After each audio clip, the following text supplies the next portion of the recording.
BTA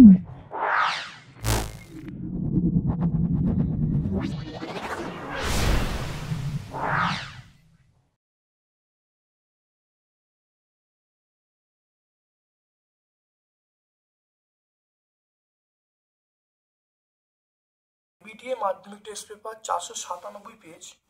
যদি set বলো তাহলে 19তম সেটটা সলভ করছি। এর আগে আমরা 18তম সেটটা তোমাদের ভিডিওতে আপলোড করেছি, প্লেলিস্টে আছে। প্রত্যেকটা ভিডিও দেখো, তোমরা দারুণভাবে উপকৃত হবে। যেহেতু আমরা এর আগে 18টা সেট আপলোড করেছি, তাই এখানে আমরা মূলত মানে যেগুলো আননোন সেগুলোই আমরা ভালো করে তুলে ধরছি, আর যেগুলো হয়ে গেছে সেগুলো নতুন করে আর ব্যাখ্যা করছি না। আশা করি তোমরা আমার কথাটা বুঝতে পেরেছো। যদি ভালো লাগে একটা লাইক করবে, যারা চ্যানেলটাকে এখনো সাবস্ক্রাইব করোনি চ্যানেলটাকে সাবস্ক্রাইব করে দেবে, বেল বাটনে ক্লিক করে দেবে। আমার পক্ষ থেকে সকলকে ধন্যবাদ এবং শুভকামনা জানিয়ে আজকের মতো ভিডিও দেখো। আজকের ভিডিও শুরু করছি।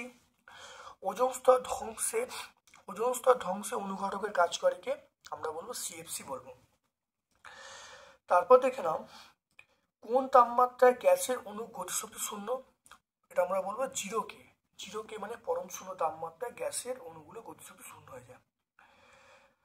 তারপর দেখো, দুমোল এনও অক্সিজেনের সঙ্গে বিক্রিয়া করে NO2 উৎপন্ন করে। তাহলে দুমোল এনও অক্সিজেনের সঙ্গে বিক্রিয়া করে NO2 উৎপন্ন করছে, তাহলে NO2-র আয়তন কত হবে দেখে নাও। তাহলে এটা হলো আমরা বলবো 1.3। তাহলে NO প্লাস O2 আমরা বলবো NO2 বলবো, এখানে 2, এখানে 2 বলবো। তাহলে দেখো কোশ্চেনটাই বলা আছে দুমোল NO অক্সিজেনের সঙ্গে বিক্রিয়া করে কত আয়তন NO2। তাহলে এটা হলো NO2 মানে আমরা বলবো 22.4 লিটার, আর দুমোল মানে 2 × 22.4 লিটার মানে আমরা বলবো 44.8 লিটার। তাহলে কত বলবো? 44.8 লিটার। তাহলে আমরা কোনটা বলবো? দেখো অপশান ডি বলবো।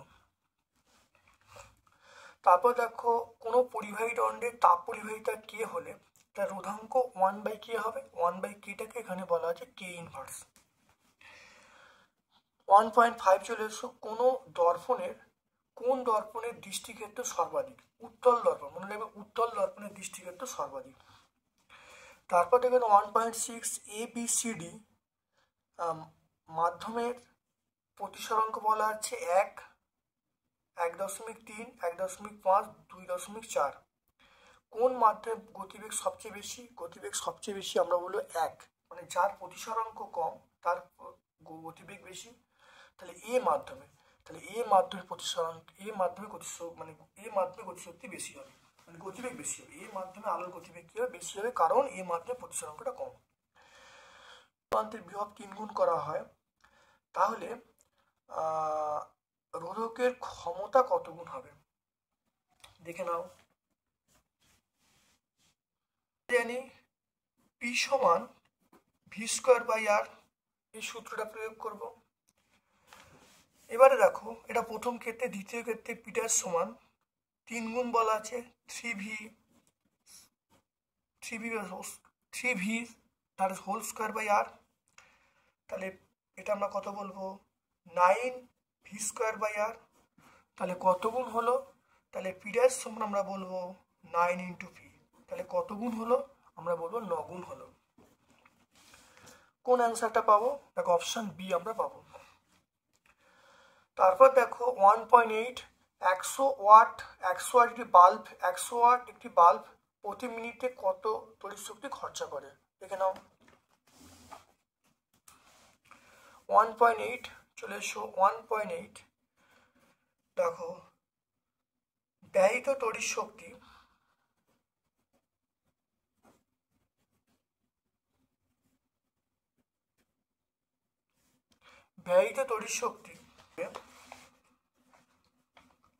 একশো ওয়াট, তাহলে 100 প্রতি মিনিট।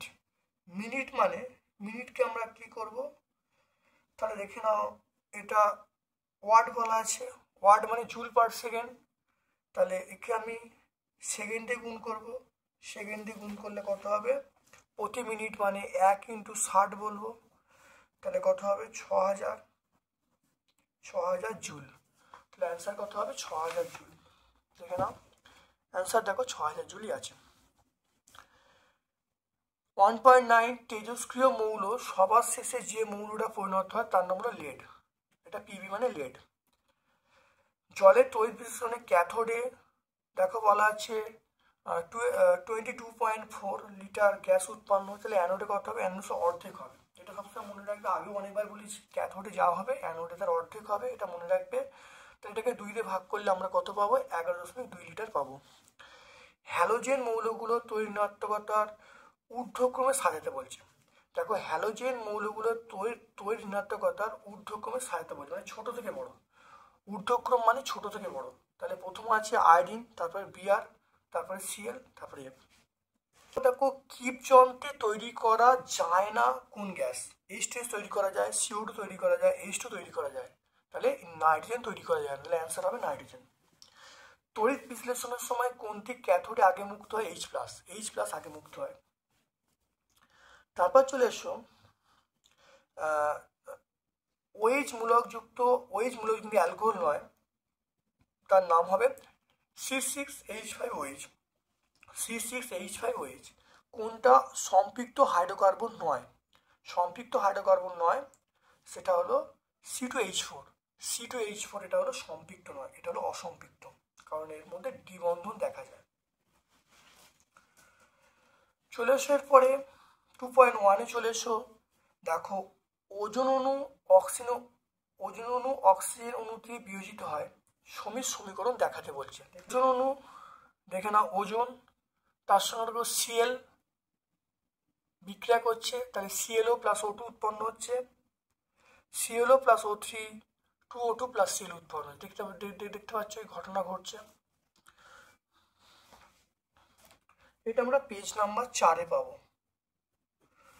দুয়ারি গাঙ্গুলি মাইতি ছায়া টেক্সট বইয়ে আমরা 4 নম্বর পেজে পাবো। বায়ুশক্তি জেনারেটরে কোন শক্তিতে রূপান্তরিত হয়, যান্ত্রিক থেকে আমরা পাবো তড়িৎ শক্তি পাবো। যান্ত্রিক থেকে কোনটা পাবো, তড়িৎ শক্তি পাবো। পৃথিবীর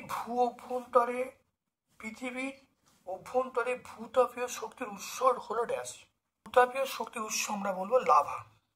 আমরা লাভা বা ম্যাগমা কথাটা বলবো, তাই লাভা বা ম্যাগমা। তাই 2.2 অথবা আমরা বলবো লাভা বা ম্যাগমা।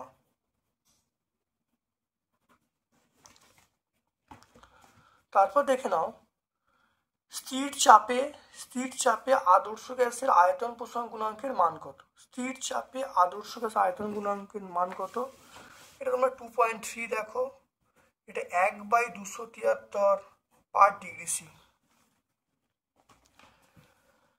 দেখে নাও তারপরে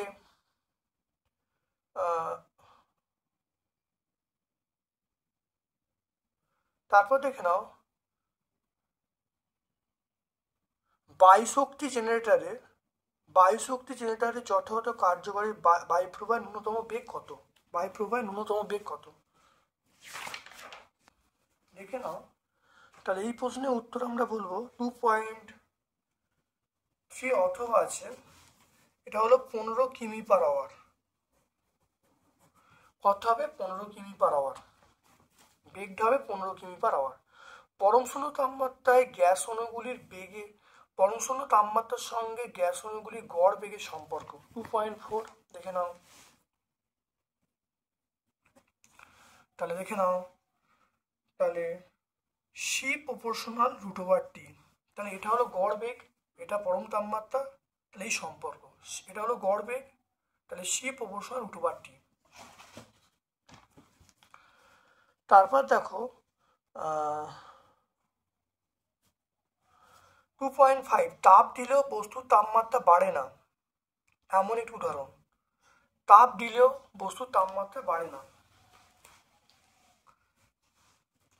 অর্থাৎ যখন বস্তুর অবস্থার পরিবর্তন ঘটবে, তাহলে তোমরা বলবে বস্তুর অবস্থার পরিবর্তনের ক্ষেত্রে, শুধু এটুকু বলবে বস্তুর অবস্থার পরিবর্তনের ক্ষেত্রে। তাই 2.5, তাহলে বস্তুর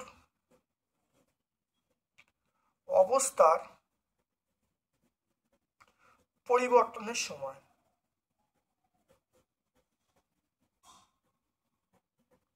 বস্তুর অবস্থার পরিবর্তনের সময় তাপ দেওয়া হয়েছে, তাপমাত্রা বাড়ছে না। আদর্শ পরিবাহীর ক্ষেত্রে তাপ পরিবাহিতাঙ্কের মান 0, এটা অসীম হয়, এটা মিথ্যা হবে। তাহলে আমরা অথবাটা আমরা মিথ্যা বলবো, ওটা অসীম হওয়ার কথা, তাহলে স্টেটমেন্টটা আমরা বলবো মিথ্যা। তারপর দেখে নাও, যদি প্রিজমের পারিপার্শ্বিক মাধ্যমিক ঘনত্ব ঘনত্বের তুলনায় প্রিজমের প্রতিসংখ্যা কম হয়,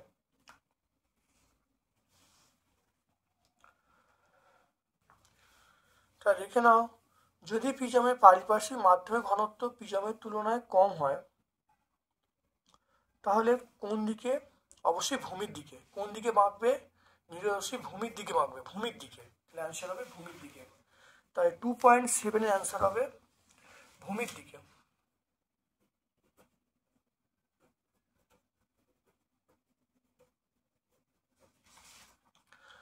তারপর দেখে নাও, একটি গোলীয় দর্পণে ফোকাস কটা? দেখো, গোলীয় দর্পণে মুখ্য ফোকাস কটা? মুখ্য ফোকাস কিন্তু গোলীয় দর্পণে একটা। গোলীয় দর্পণে মুখ্য ফোকাস একটা, আর গৌণ ফোকাস অসংখ্য, এটা মনে রাখবে, এটা একটা হবে। তাই 2.8 চলে এসো। কোনো পরিবাহীতে প্রবাহিত প্রবাহ মাত্রা এবং প্রবাহকাল অপরিবর্তিত থাকলে এসির বদলে ডিসি ব্যবহার করলে উৎপন্ন তাপের কি পরিবর্তন ঘটবে? কোনো পরিবর্তন ঘটবে না, মনে রাখবে একই থাকবে, কোনো প্রবাহ মাত্রার কোনো চেঞ্জ হবে না, বলবে কোনো পরিবর্তন ঘটবে না, উৎপন্ন তাপের কোনো পরিবর্তন ঘটবে না। 2.9, চৌম্বক ক্ষেত্রের সমান্তরালে তড়িৎবাহী তার থাকলে তারটার ওপরে প্রযুক্ত বল কত হবে? চৌম্বক ক্ষেত্রে সমান্তরালে তড়িৎবাহী তার থাকলে পরিবাহী ক্রিয়াশীল বল কত হবে? 0 হবে, এটা মনে রাখবে, 0 হবে। তেজস্ক্রিয় খনিতে যে গ্যাসটা পাওয়া যায় তার নাম হলো হিলিয়াম। আমরা কি বলবো? হিলিয়াম বলবো। হিলিয়াম, এটা হলো হিলিয়াম।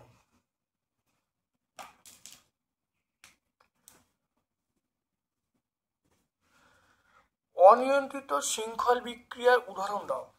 সেটা আমরা বলবো নিউক্লিয় বিভাজন বলবো। অনিয়ন্ত্রিত শৃঙ্খল বিক্রিয়া আমরা অ্যাটম বোম বলবো। অনিশৃঙ্খল বিক্রিয়া আমরা বলবো অ্যাটম বোম।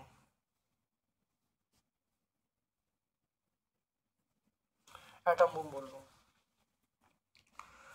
তারপর দেখে নাও, আধুনিক পর্যায় সারণীর ভিত্তি। দেখে নাও, আধুনিক পর্যায় সারণীর ভিত্তি, সেটা পরমাণু ক্রমাঙ্ক বলবো। তাহলে আমরা বলবো এটা। আকরিক থেকে ধাতু নিষ্কাশন, এটা বলবো বিজারণ প্রক্রিয়া।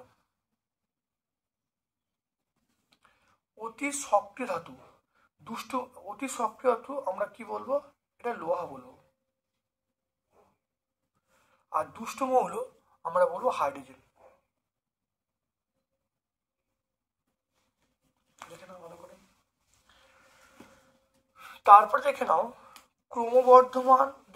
ক্রমবর্ধমান, এটা দেখো ব্যাসার্ধ অনুসারে সাজাতে বলছে। LIKRBCSNA। দেখেন, LI বলবো, NA বলবো, K বলবো, RB বলবো, এটাই বলবো। এটা বলবো, এই অ্যান্সারটাই বলবো, LINAKRB। তারপর চলে এসো, এমন একটি যৌগের উদাহরণ দাও যা জলীয় দ্রবণ মৃদু তড়িৎ বিশ্লেষ্য। এটা অ্যাসিটিক অ্যাসিড বলবো। এটা বলবো অ্যাসিটিক অ্যাসিড। আমি সংকেতটা লিখে দিচ্ছি CH3COOH। এটা হলো অ্যাসিটিক অ্যাসিড। তারপর দেখো, আধুনিক পর্যায় সারণীর ড্যাশ গ্রুপের মৌলগুলিকে বোরন পরিবার বলে। তাহলে আমরা এই গ্রুপটাকে বলবো, দেখো বোরন পরিবার বলবো। বোরন, অ্যালুমিনিয়াম, গ্যালিয়াম, ইন্ডিয়াম, টিটিয়াম, এই গ্রুপটা, অর্থাৎ 13 নম্বর গ্রুপটাকে বলবো। কত নম্বর গ্রুপ? আমরা 13 নম্বর গ্রুপটাকে বলবো। তাহলে বোরন পরিবার আমরা কোন গ্রুপকে বলবো? 13 নম্বর। জলে তড়িৎ বিশ্লেষণের জলে H2SO4 এর পরিবর্তে HCl বা HNO3 ব্যবহার করা হয় কেন? আয়ন উৎপন্ন করার জন্য। উত্তরটা তোমরা লিখবে আয়ন উৎপন্ন করার জন্য। ধাতুমূলক শনাক্তকরণে আমরা যেটা ব্যবহার করি অবশ্যই H2S আমরা বা হাইড্রোজেন সালফাইড ব্যবহার করি। চিলি সলপিটার এর সংকেত কি? তার সংকেত আমরা লিখব, এটা হলো NaNO3। চিলি সলপিটার আমরা বলবো NaNO3।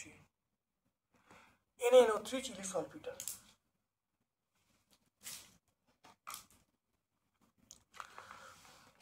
তারপর দেখো সালফান কাকে বলে? 100% অলিয়ামকে আমরা সালফান বলবো। 100% অলিয়াম, 100% অলিয়ামকে আমরা সালফান বলবো। সিএনজির মূল উপাদান, সিএনজির মূল উপাদান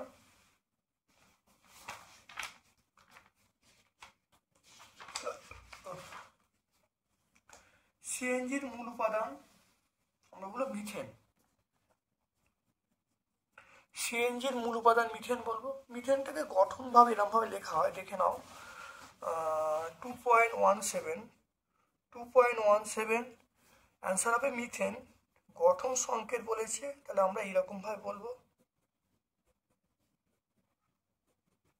এটা হলো মিথেনের গঠন সংকেত। তারপর দেখো কার্বাইড বাতিতে আলো সৃষ্টি যে গ্যাসটা তার নাম কি? অ্যাসিটিলিন। এই গ্যাসটার নাম হলো অ্যাসিটিলিন, C2H2। তারপর দেখো CH3 CH2 CHO এর ইউপ্যাক নাম।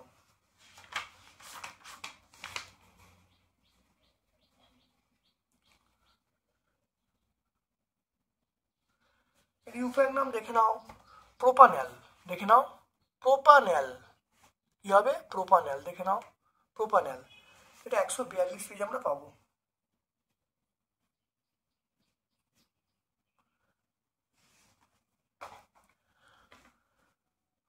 তারপর দেখে নাও গ্যাসোল কি? গ্যাসোল কি? গ্যাসোল বলতে আমরা বলবো 90% গ্যাসোলিন আর 10% ইথানল এর মিশ্রণকে আমরা গ্যাসোলিন বলবো। তাহলে এর মিশ্রণকে আমরা কি বলবো? গ্যাস হোল, গ্যাস হোল বলে। এবারে এটার ব্যবহার কি? বিকল্প জ্বালানি হিসাবে, বিকল্প জ্বালানি হিসাবে। তাই 90% গ্যাসোলিন 10% ইথানলের মিশ্রণকে আমরা গ্যাসোল বলবো। এটা বিকল্প জ্বালানি হিসেবে ব্যবহার করা হয়। তারপর দেখে নাও মাত্রিয় আর এর একক কি হওয়া উচিত তা দেখাও। দেখে নাও মাত্রিয় বিশ্লেষণ থেকে আর এর একক কি হওয়া উচিত, দেখে নাও।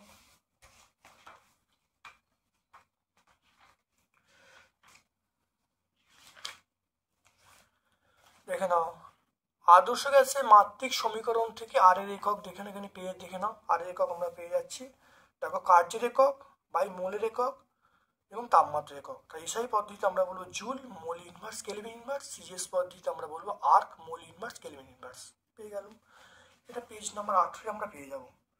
এটা সাত প্রকাশনী বইয়ে পেজ নাম্বার 18 আমরা পেয়ে যাব। তারপর দেখো 0 শ্রেণী তাপমাত্রায় কোনো গ্যাসকে উত্তপ্ত করলে চাপ ও আয়তন উভয় দ্বিগুণ করা হলো, চূড়ান্ত তাপমাত্রা কত হবে? এটা অনেকবার হয়েছে, আমি অঙ্কটা করছি না, তোমরা ভিডিওটা সব ভিডিওগুলো দেখলে এই অঙ্ক আমরা অনেকবার সলভ করে দেখিয়েছি, ব্যাখ্যা করেছি, ভালো করে অঙ্কটা দেখে নেবে ভিডিওগুলো। 3.3 উত্তল লেন্স দ্বারা অপেক্ষিত বড় শব্দ গঠন চিত্র, এটা আমরা দেখিয়েছি, তোমরা ভিডিওগুলো দেখলেই পেয়ে যাবে। তারপর দেখো না হাইপারমেট্রোপিয়া। হাইপারমেট্রোপিয়া এর প্রতিকার কি? এটা আমরা অবশ্যই করেছি, কিন্তু তবু এখানে ইংলিশ নামটা আছে, সেজন্য আমি আরেকবার হাইপারমেট্রোপিয়া আরেকবার ব্যাপারটা একটু বলে দিচ্ছি। মেট্রোপিয়া মানে আমরা দৃঢ় দৃষ্টিতে বলবো। তাহলে এটা সংজ্ঞাটা পেয়ে যাবে, হাইপারমেট্রোপিয়ার সংজ্ঞা পেয়ে যাবে, কেন হয় পেয়ে যাবে, প্রতিকার পেয়ে যাবে, প্রত্যেকটা উত্তর এখানে পেয়ে যাবে। হাইপারমেট্রোপিয়া মানে দৃঢ় দৃষ্টি। এটা পেজ নাম্বার 54 তোমরা পেয়ে যাবে। এটা হলো পেজ নাম্বার 54। তারপর দেখো 3.4, একটি পরিবাহীর মধ্য দিয়ে 1 মিনিটে 3 × 10⁻20 সংখ্যক ইলেকট্রন অতিক্রম করলো। তাহলে বলা আছে তড়িৎ কত, মানে প্রবাহিত তড়িতের পরিমাণ বার করতে। দেখে নাও ভালো করে।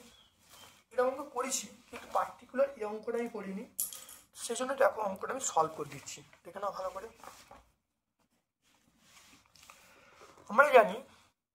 আমরা জানি সেটা হলো, এটা কত, 3.4 এর অঙ্কটা তোমরা দেখে নাও। 3.4 এর অঙ্কটা, টি এর মান 1 মিনিট। 1 মিনিট মানে আমরা বলবো 60 সেকেন্ড। 1 মিনিট মানে 60 সেকেন্ড। তারপর দেখে নাও, তারপর চলে এসো ইলেকট্রনের সংখ্যা কত। ইলেকট্রন মানে এন, ইলেকট্রনের সংখ্যা বলা আছে 6 × 10⁻20 টি। কারেন্ট কত আমরা জানি,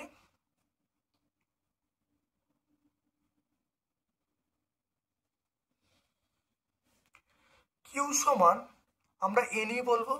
একটা সূত্র আছে, কিউ সমান এই আধানের পরিমাণ প্রথম বার করি, কিউ সমান এনই। এন এর মান দেখো 6 × 10⁻20 ইন্টু ইলেকট্রন আধান কত, 1.6 × 10⁻−19। এটা কুলম হবে। সি মানে কুলম। এবার এখানে এটা গুণ করলে কত আসছে দেখে নাও। দেখো এটা গুণ করলে 9.6 আসবে, 10⁻20 - 90, তাই 10 বলবো, তাহলে আমরা বলবো 96 কুলম। তাহলে কিউ এর মান পেয়ে গেলাম 96 কুলম। এবারে তাহলে আমরা চলে আসছি কারেন্ট মান, আমরা জানি Q/T, I সমান Q/T। তাহলে কিউ মানে কি, কিউ মানে 96 কুলম বেরিয়েছে, আর টি মানে দেখো এখানে বলা আছে 1 মিনিট, টি মানে 1 মিনিট। তাহলে 96 বাই কত হবে, 60 হবে। এটা 6 দিয়ে কাটি, 6 দিয়ে কাটলে এটা হবে 16 হবে, 6 দিয়ে কাটলে 10 হবে, তাহলে 1.6। তাহলে প্রবাহ মাত্রা কত হবে, প্রবাহ মাত্রা হবে 1.6 অ্যাম্পিয়ার। এই মানে অ্যাম্পিয়ার। খুব ভালো করে দেখে নাও। দেখো টি এর মান 1 মিনিট বলা আছে, এন এর মান সংখ্যা দেওয়া আছে। এই সূত্রটা আমরা জানি, মনে রাখবে, কিউ সমান এনই সূত্র, আধান বার করার সূত্র হলো এইটা, কিউ সমান এনই। তাহলে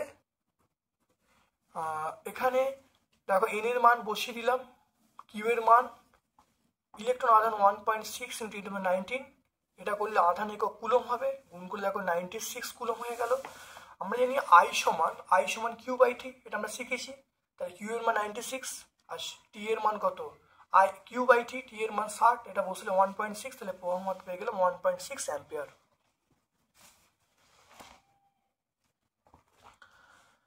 তারপর দেখো সোডিয়াম ক্লোরাইডে অষ্টতলীয় কেলাসে প্রতিটি Na এবং Na+ আয়ন এবং Cl- পরিবেশ থাকে।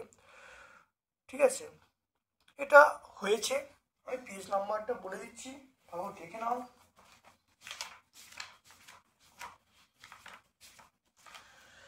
এটা তোমরা দুয়ারি গাঙ্গুলি মাইতি, দেখো 105, 106 পেজে উত্তরটা পেয়ে যাবে। দেখে নাও 105, 106 পেজে উত্তরটা পেয়ে যাবে।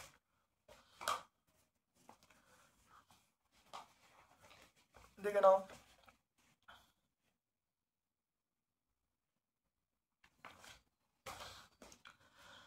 এটা কত হবে, 105, 106 পেজে উত্তরটা পেয়ে যাবে।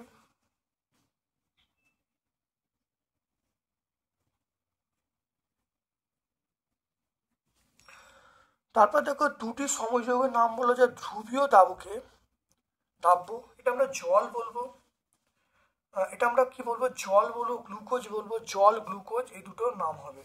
একটা হলো জল আর একটা আমরা কি বলবো, গ্লুকোজ বলবো। জল, গ্লুকোজ, চিনি এগুলো সব বলবো। অথবা প্রশ্ন দেখো ইথিলিনের, ইথিল দেখো, তাহলে এটা হলো জল, এটা গ্লুকোজ। তারপর দেখো ইথিলিনের লুইস ডট, দেখে নাও ইথিনে দেখে নাও ইথিন। তারপর দেখে নাও একটা প্রশ্ন আছে, দেখে নাও সোডিয়াম, তাহলে দুটো সমযোগ হয়ে গেল। হাইড্রোজেন ক্লোরাইড গ্যাস সমযোগ হওয়া সত্ত্বেও তড়িৎ পরিবহন করে কেন? মনে রাখবে হাইড্রোজেন ক্লোরাইড জলীয় দ্রবণে H+Cl - আয়ন উৎপন্ন করে, তাই আমরা বলতে পারি হাইড্রোজেন ক্লোরাইড তড়িৎ পরিবহন করে। লুইস ডট, ইথিনের লুইস ডট, দেখে নাও ইথিনের লুইস ডট, দেখে নাও ইথিনের লুইস ডট ভাব, দেখে নাও এটা হলো ইথিনের লুইস ডট। তারপর দেখে নাও এটা আমরা পেয়ে যাব পেজ নাম্বার 109 পেয়ে যাব। স্পর্শ পদ্ধতিতে আমরা ভ্যানাডিয়াম পেন্টা কোনটা উপযোগী? V2O5 না প্ল্যাটিনাম অ্যাসবেস্টস, এর মধ্যে কোনটা উপযোগী এবং কেন?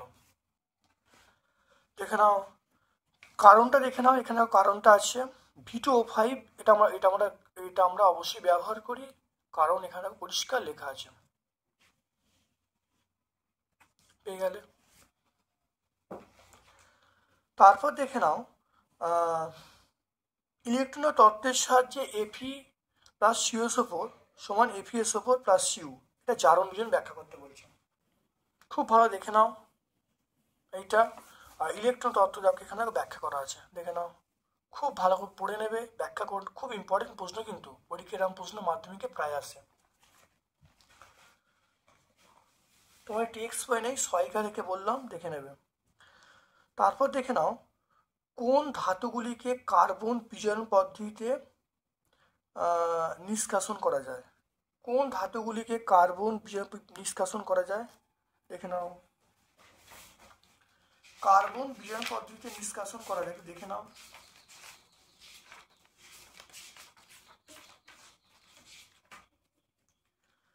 দেখে নাও নিষ্কাশন করা যায় কোন ধাতুগুলিকে, যেমন জিঙ্ক বলবো, অ্যালুমিনিয়াম বলবো, এই ধাতুগুলিকে। অর্থাৎ দেখে নাও সক্রিয়তা শ্রেণীতে মাঝামাঝি থাকা ধাতুগুলিকে, এগুলো কম সক্রিয়, প্রকৃতিতে মুক্ত অবস্থায় পাওয়া যায় না, এগুলো কম স্থায়ী, এগুলোকে আমরা এখন নিষ্কাশন করতে পারি। আর টপিকে এটা কম সক্রিয় ধাতুগুলিকে আমরা নিষ্কাশন করতে পারি।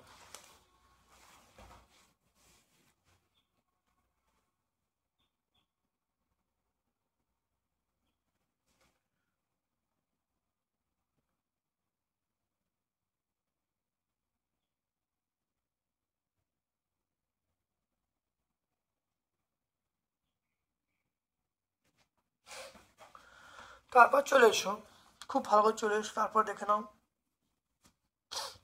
কিভাবে তুমি পরিবর্তন করবে অ্যাসিটিলিন থেকে, দেখো ইথেন, দেখে নাও।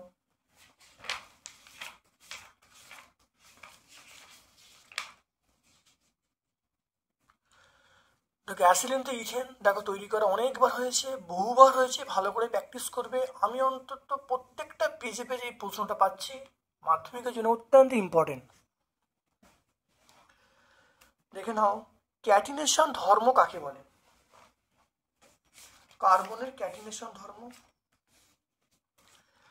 দেখে নাও যে ধর্মের জন্য কার্বন পরমাণুগুলি সমযোজী এক বন্ধন, দ্বিবন্ধন, ত্রিবন্ধন যুক্ত হয়ে কার্বন শৃঙ্খল গঠন করে তাকে বলা হয় ক্যাটিনেশন ধর্ম। তারপর চলে এসো বিভাগ ঘ, তাহলে গ বিভাগের সমস্ত প্রশ্ন ব্যাখ্যা করলাম। এরপর দেখো আমি তোমাদের জন্য এতটা পরিশ্রম করছি, লেবার দিচ্ছি, তোমরা অন্তত যদি ভালো লাগে একটা লাইক করবে, তোমাদের যে প্রিয় বন্ধু বান্ধব আছে সেই বন্ধু বান্ধবের মধ্যে আমার ইউটিউব চ্যানেল লিঙ্কটা শেয়ার করে দেবে, যাতে তারাও আমার ভিডিও দেখে উপকৃত হয়। দেখে নাও 4.1 চলে এসো, বয়েল সূত্র, চার্ল সূত্র, অ্যাভোগাড্রো সূত্র প্রয়োগ করে আদর্শকে সমীকরণ প্রতিষ্ঠা করতে বলেছে। এটা অত্যন্ত ইম্পর্টেন্ট প্রমাণ, অনেকবার বলেছি, তোমরা ভাববে খালি ইম্পর্টেন্ট বলছে স্যার। এখান থেকে লিখবে, শুরু করবে, এইখান পর্যন্ত লিখবে, উত্তর পেয়ে যাবে। দেখে নাও তোমরা ছায়া প্রকাশনী বইয়ে, অর্থাৎ দেখে নাও বেরিয়ে যাবে, এটা পিভি সমান এনআরটি সমান প্রমাণ করে এসে যাবে। 17 পেজ দুয়ারি গাঙ্গুলি মাইতি এ বইয়ের আমরা পেজ নাম্বার 17তে আমরা পেয়ে যাবো। বাকিগুলো কিন্তু খুব একটা জায়গা নেই বলে লেখা সম্ভব হয়নি, যাই হোক মুখে বলে দিয়েছি, ভালো করে শুনে নেবে, মুখে বলে দিয়েছি। দেখে নাও এই একটা অঙ্ক 4.2 অঙ্কটা দেখে নাও। কোনো ধাতব কার্বনেটে 200 গ্রামকে উত্তপ্ত করলে 112 গ্রাম ধাতব অক্সাইড এবং গ্যাসীয় যৌগ উৎপন্ন হয়। গ্যাসীয় যৌগটির বাষ্প ঘনত্ব 22, বিক্রিয়াটিতে কত মোল গ্যাসীয় যৌগ উৎপন্ন হয়েছে দেখে নাও ভালো করে। তাহলে উৎপন্ন গ্যাসের ভর আমরা কি বলবো, প্রথম দেখো 200 ছিল, খুব ভালো করে দেখে নাও, প্রথম 200 ছিল, তারপরে কত হয়েছে 112। তাহলে উৎপন্ন গ্যাসীয় ভর কত হবে, 200 থেকে 112 বাদ দিলে 88 হবে। তাহলে গ্যাসীয় যৌগটির আণবিক গুরুত্ব কত হবে, ওখানে দেখো বাষ্প ঘনত্ব 22 দেওয়া আছে, তাহলে 22 × 2 করলে আমরা কত কি পাবো, আণবিক গুরুত্ব পাবো, তাহলে 44 হলো। তাহলে মনে রাখবে মোল সংখ্যা বার করার নিয়ম হলো যে পরিমাণ গ্যাসের ভর এবং যেটা মানে আণবিক গুরুত্ব দেওয়া আছে। তাহলে দেখো এখানে গ্যাসের ভর এবং এই যে গ্যাসের যে আণবিক গুরুত্ব দুটো ভাগ করলে আমরা মোল সংখ্যা পেয়ে যাব। তাহলে গ্যাসীয় যৌগের মোল সংখ্যা হলো 88/44 মানে 2। এখানে 4 গ্রাম সোডিয়াম হাইড্রোক্সাইডকে সম্পূর্ণ প্রশমিত করতে কত গ্রাম H2SO প্রয়োজন হবে। আগে হয়েছে একটু দেখে নাও ভালো করে, দেখে নাও 2NaOH প্লাস H2SO4 সমান আমরা কি Na2SO4 প্লাস H2O। দেখে নাও NaOH মানে 80 গ্রাম বলবো আর H2SO4 মানে 98 গ্রাম বলবো। তাহলে দেখো এখানে 80 গ্রাম, দেখো 80 গ্রাম NaOH-কে প্রশমিত করতে সালফিউরিক অ্যাসিড প্রয়োজন 98 গ্রাম, একই কত আর 4 গ্রাম বলা আছে, 4 গ্রাম করলেই দেখো পেয়ে যাব। তাহলে পেয়ে যাবো দেখো 49/10 মানে 4.9 গ্রাম। তাহলে কত অ্যান্সার হবে 4.9 গ্রাম। তাহলে দেখে নাও এখানে রাখছে, দেখো এইটাকে প্রশমিত করতে সালফিউরিক অ্যাসিড প্রয়োজন 98 গ্রাম, একে কত আর 4 গ্রামে কত করলে উত্তর পেয়ে যাব, কত দেখো পেয়ে যাবো 49/10 মানে 4.9 গ্রাম। তাহলে 4.9 গ্রাম H2SO4 প্রয়োজন।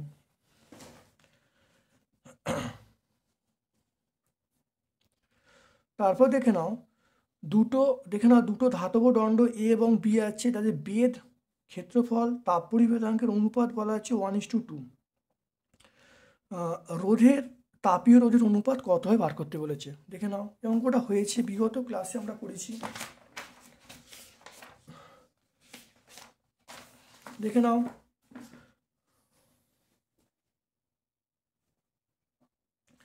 আমরা আগের দিন এই অঙ্কটা করেছি, দেখে নাও RT সমান D/K, RT মানে তাপীয় রোধ D/K। তাহলে প্রথম পরিবাহীর ক্ষেত্রে আমরা RT1 বললাম, D1/K1A1, একইভাবে আমরা RT2 করলাম, D2/K2A2।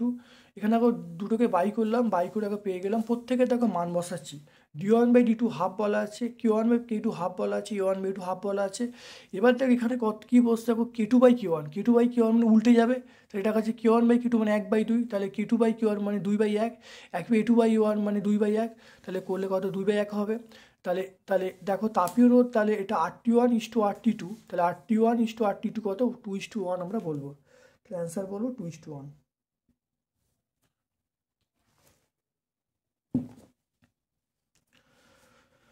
তারপর দেখো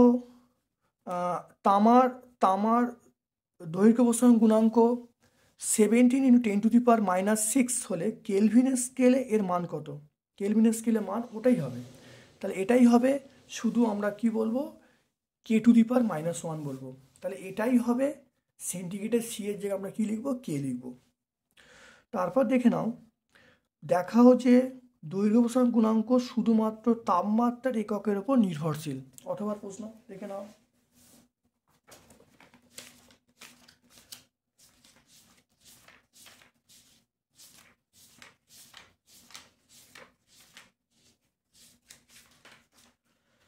দেখে নাও T1 তাপমাত্রায় কোনো কঠিন পদার্থের দৈর্ঘ্য L1, T2 তাপমাত্রায় দৈর্ঘ্য L2।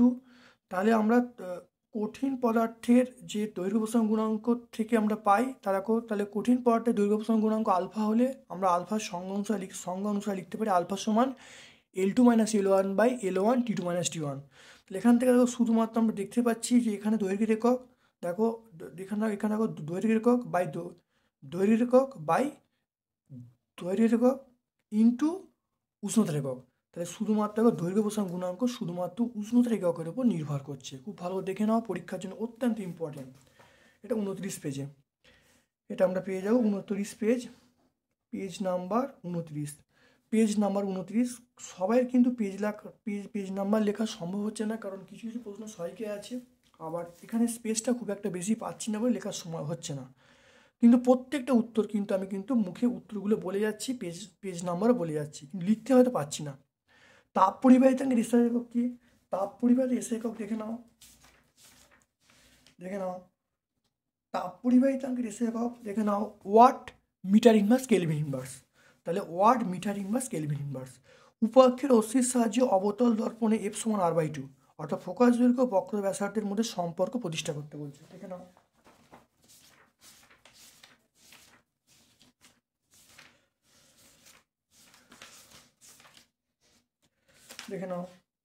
এটা হলো অবতল দর্পণের ক্ষেত্রে পেজ নাম্বার 39-এ পাবো।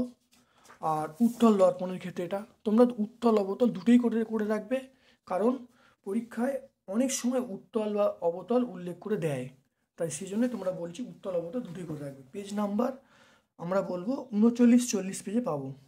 এটা 39 থেকে 40 পেজে আমরা পাবো।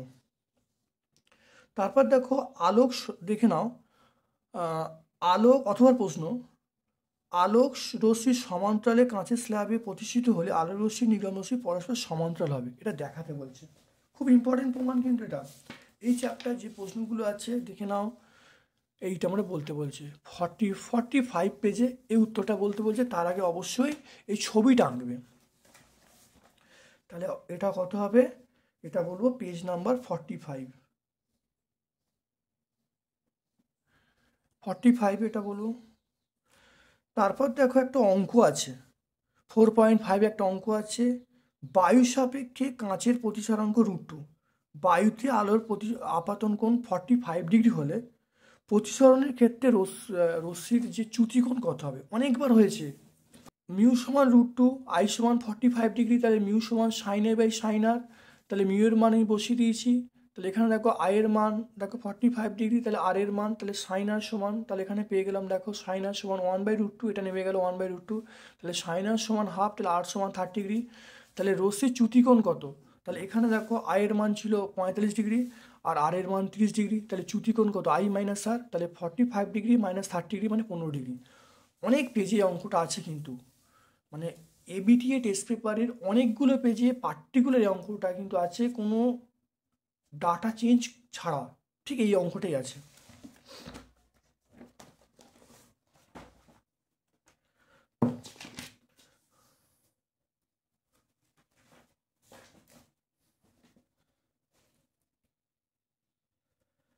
তারপর দেখে নাও, খুব ভালো দেখে নাও, এসিকে ডিসি, এটা আমার রেকটিফায়ার। তাই রেকটিফায়ারের কাজ হলো এসিকে ডিসি রূপান্তর করা। শক্তি সংরক্ষণ সূত্রের সাহায্যে লেঞ্জের সূত্র ব্যাখ্যা করতে বলছে। লেঞ্জের সূত্র দেখে নাও, শক্তি সংরক্ষণ সূত্রের সাহায্যে আমরা লেঞ্জের সূত্র ব্যাখ্যা করব।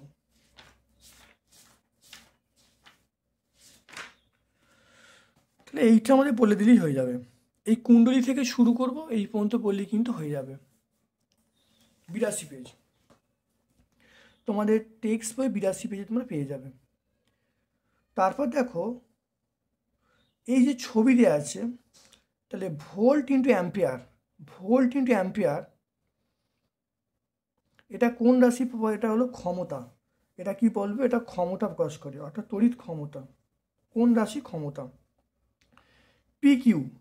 পিকিউ এর মধ্যে রোধটা বার করতে হবে। দেখে নাও, পিকিউ এর মধ্যে রোধটা বার করতে বলছে। দেখে নাও কিভাবে হবে। প্রত্যেকের মধ্য দিয়ে কত ওহম রোধ যাচ্ছে দেখে নাও।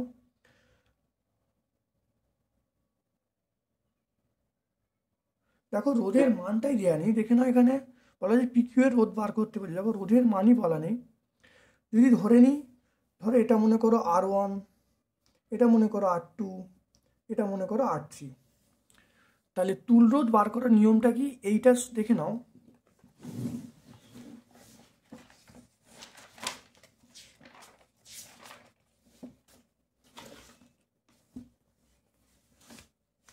তাহলে ছবিটা দেখো এরকমভাবে হবে, যদি সরল করি ছবিটা এরকমভাবে হবে।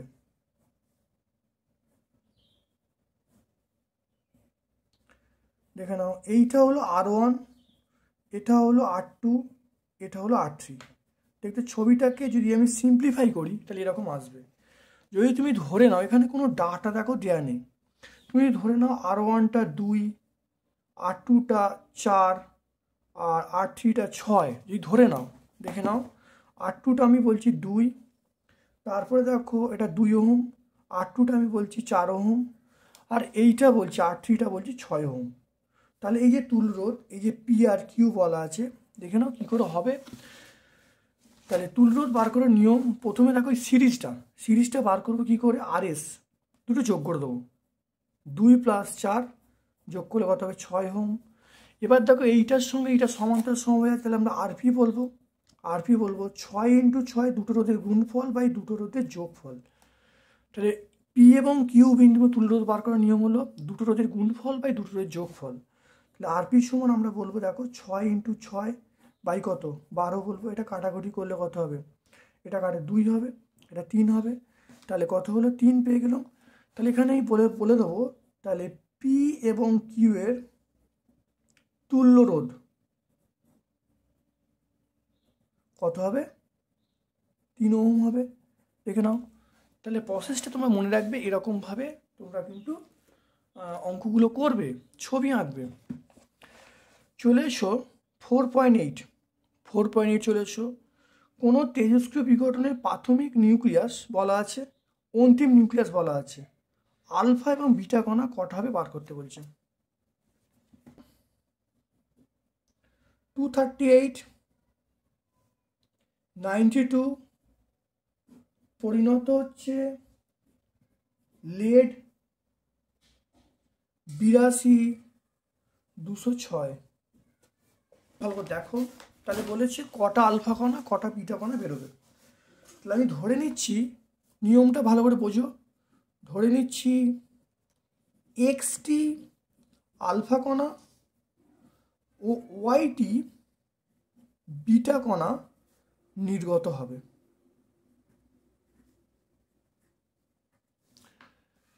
তাহলে তাই যদি হয়, তাহলে আলফা কণা নির্গত হলে তাহলে ভর সংখ্যা কত কমবে, 4 করে কমবে।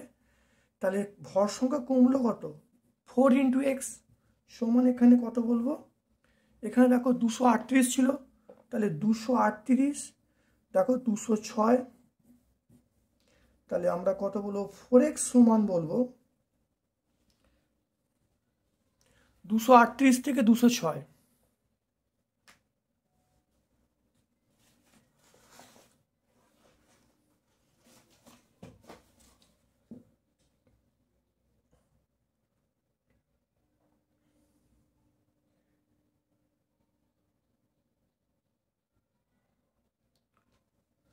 তাহলে এটা দেখতে পাচ্ছ, এটা বিয়োগ করলে কত হবে, এটা বিয়োগ করলে আমরা 32 বলবো। তাহলে এখানে এক্স এর মান কত, এক্স এর মান আমরা বলবো 32/4, এটা 8 হয়ে গেল। তাহলে এক্স সমান আমরা 8 পেয়ে গেলাম। তাহলে 8টি আলফা কণা নির্গত হবে। তাহলে আলফা কণা কটা নির্গত হবে, 8টা আলফা কণা। এবার দেখো বিটা কণা নির্গত হলে পরমাণু ক্রমাঙ্ক কত বাড়বে, পরমাণু ক্রমাঙ্ক এবার মনে রাখবে যে বিটা কণা যখন আলফা, তাহলে এটা আলফা কণা বেরিয়ে গেল। এবারে আলফা কণা নির্গত যখন হবে তখন পরমাণু ক্রমাঙ্ক 2 কমবে, আবার বিটা কণা বেরোলে পরমাণু ক্রমাঙ্ক 1 বাড়বে। তাহলে আমরা বলবো, তাহলে এক্সটা তাহলে আলফা কণা বেরোচ্ছে, তার 2 করে কমছে, আর এ কণার জন্য বিটা কণার জন্য 1 বাড়ছে, তাহলে y × 1। এবার দেখো যেহেতু এটা দেখে নাও, তাহলে 10 দেখো বিয়োগ করে 10, তাহলে -10 হবে, কারণ ওর 2টো বেরোচ্ছে, এর 1টা বাড়ছে, তাহলে মাইনাসই হবে। তাহলে এর 2 কমছে, ওর 1 বাড়ছে, তাহলে আলটিমেট আমার কী হবে, মাইনাস হবে, তাহলে -10 হবে। তাহলে 82 -90, তাহলে -10 হবে। তাহলে এখান থেকে আমরা দেখে নাও এক্স এর মান তাহলে কী হবে, এক্স এর মান আমরা 8 বলেছি, এটা -2, এটা আমরা ওয়াই বলবো, এটা -10 বলবো। তাহলে ওয়াই সমান আমরা কত বলবো, -10, এটা 16 +16 বলবো। দেখো -16 এদিকে আর +16, তাহলে ওয়াইয়ের মান পেয়ে গেলাম 6। তাহলে 6টি বিটা কণা নির্গত হবে। তাহলে 6টি বিটা কণা নির্গত, ভালো দেখে নাও। তাহলে বিটা কণা কটা নির্গত হবে, আমরা বলবো 6টা বিটা কণা নির্গত হবে।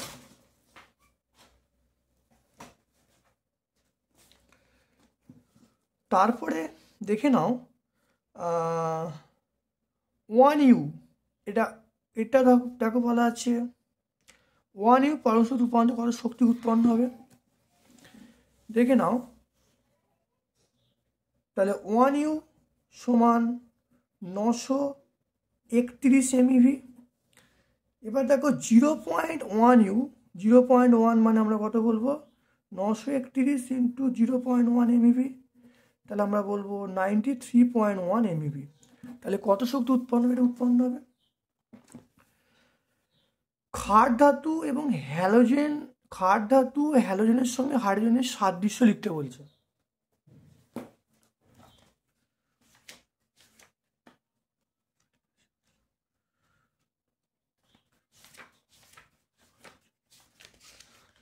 দেখো ক্ষার ধাতুর সঙ্গে হাইড্রোজেনের সাদৃশ্য, আর দেখো এখানে দেখো হ্যালোজেনের সঙ্গে সাদৃশ্য, দেখে নাও সাদৃশ্য লিখে দেবে। এটা আমরা পেজ নাম্বার 100 পেয়ে যাব। এটা কত পাবো, এটা আমরা পেজ নাম্বার 100 পাবো। এ এবং বি এর পরমাণু ক্রমাঙ্ক দেখো বলা হচ্ছে 11 এবং 17। এর অবস্থান, এদের পর্যায় হচ্ছে অবস্থান, তাহলে 11 এবং 17 দেখে নাও। দেখো না 11 দেখো কোথাও অবস্থান, দেখে 11 সোডিয়াম, এটা কোথায় অবস্থান করছে, 3 নম্বর পর্যায়ে 1 নম্বর শ্রেণী। তাহলে 11 হলো 3 নম্বর পর্যায়ে 1 নম্বর শ্রেণী। তারপর দেখো 17 কি আছে, দেখো 17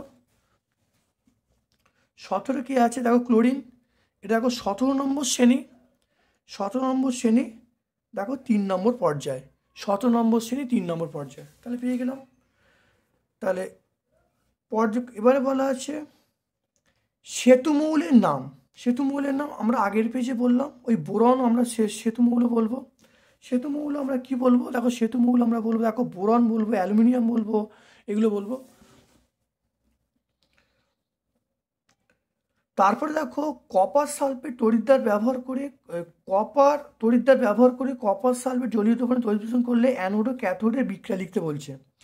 আর তড়িৎ বিশ্লেষণে কোন তড়িৎদ্বার ক্ষয়ে যায়, দেখে নাও।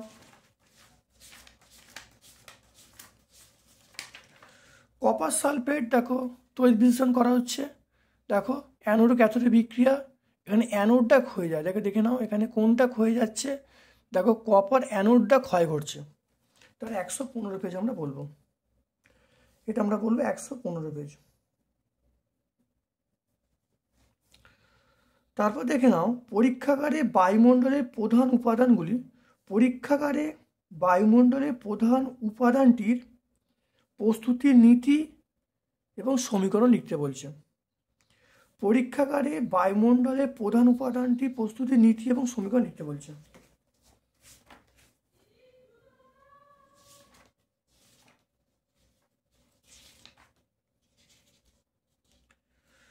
বায়ুমণ্ডলে দেখো প্রধান উপাদান আমরা বলবো নাইট্রোজেন। দেখো বায়ুমণ্ডলে 79% নাইট্রোজেন আছে, তাহলে প্রধান উপাদান অবশ্যই নাইট্রোজেন বলবো। তার দেখো রাসায়নিক দ্রব্য নীতি আমরা লিখে ফেলবো, বিক্রিয়ার সমীকরণ আছে, সবই এখানে পেয়ে যাবে। তাহলে প্রথম তোমাদের চয়েস করতে হয় প্রথম উপাদানের নাম কি, সেটা হলো নাইট্রোজেন। তাহলে তার রাসায়নিক দ্রব্য নীতি এবং সমীকরণ আমরা লিখতে পারবো। এটা আমরা 124 পেজে পাবো। এটা আমরা কোথায় পাবো, এটা 124 পেজে পাবো, N2। তারপর দেখো অ্যাসিটিলিন থেকে, দেখো এটা রূপান্তর করতে হবে, দেখে নাও।